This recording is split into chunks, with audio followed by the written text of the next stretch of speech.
Ini aku mau masak nasi, aku masukin berasnya, aku colokin. Alhamdulillah ini udah jadi nasi bungkus. Lauknya kurang, ya udah aku mau cari lauk. Ini nasi bungkus, lauknya nasi bungkus. Aku langsung makan di atas sambil lihat pemandangan, tapi aku takut jatuh. Ya udah aku duduk di kursi Sinpo ini yang sangat nyaman. Kursi Sinpo ini sangat lembut, cocok di badanmu, nggak buat gatal-gatal. Selain itu juga ringan sekali ya, bisa dibawa kemana-mana. Nah, ini cocok banget buat kalian yang suka makannya pindah-pindah. Yang pasti kursi ini adalah kursi yang bisa duduk dan didudukin. Makan sayang, makan sayang. Nih.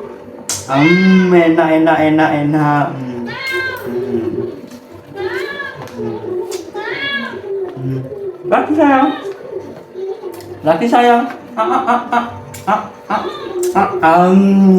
Enak.